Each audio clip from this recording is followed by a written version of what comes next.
that.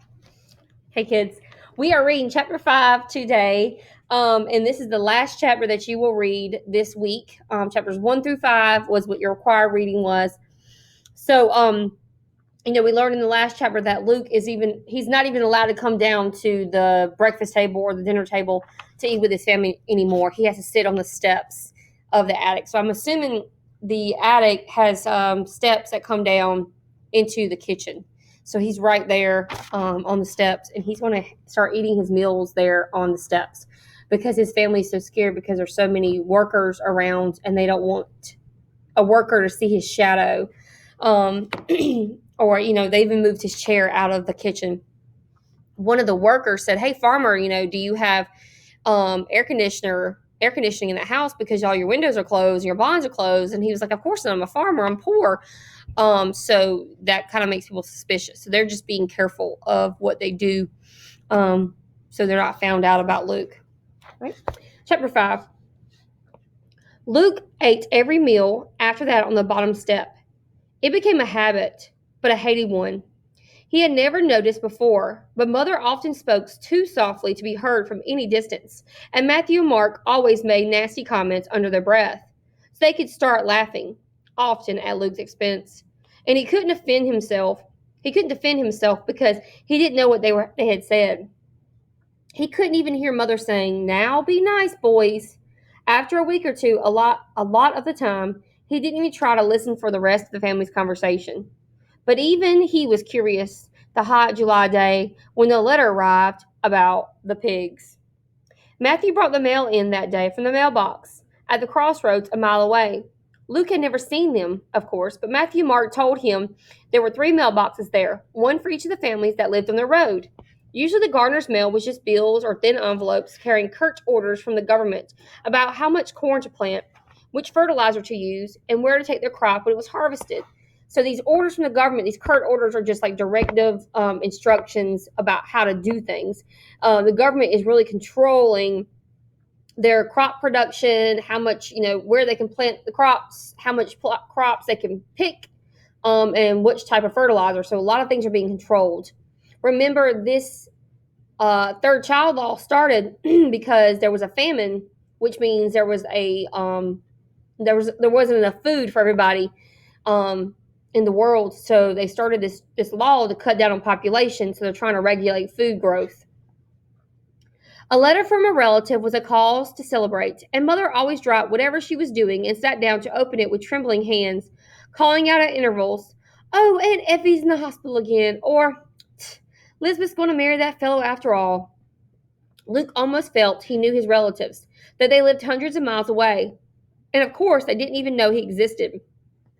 The letter's mother wrote back painstakingly late at night, when she saved up enough money for a stamp, contained plenty of news of Matthew and Mark, but never once had mentioned Luke's name.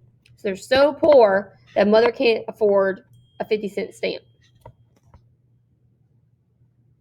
This letter was as thick as some from Luke's grandmother, but it bore an official seal, and the return address was embossed: Department of Human Habitation, Environmental Standards Division.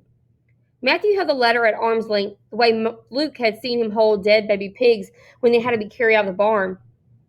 Dad looked worried the minute he saw the letter in Matthew's hand. Matthew put the letter down beside Dad's silverware. Dad sighed.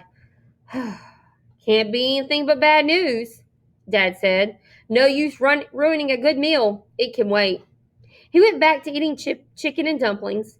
Only after his last belch did he turn the envelope over and run a dirt-rimmed fingernail under the flap. He unfolded the letter. "It has come to our attention," he read aloud. "Well, so far I understand that." Then he read silently for a while, calling out at intervals, "Mother, what's offal? And where's that dictionary?" Matthew looked up I can't even say the word. Reciprocity. Sorry.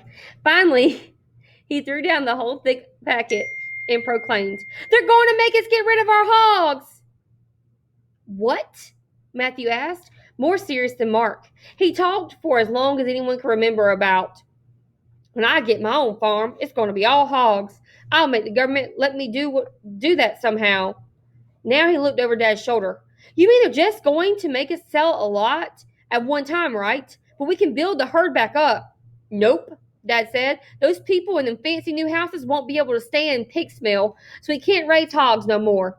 He threw the letter out in the center of the table for all to see. What'd they expect, building next to a farm? From his seat on the stairs, Luke had to hold himself back from going to fish the edge of the letter out of the chicken gravy and looking at it himself.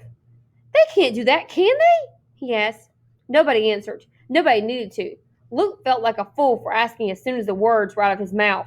For once, he was glad of his hiding place. Mother twisted a dish rag in her hand. Those hogs are our bread and butter, she said. With grain prices the way they are, what are we going to live on? Dad just looked at her. After a moment, so did Matthew and Mark. Luke didn't know why.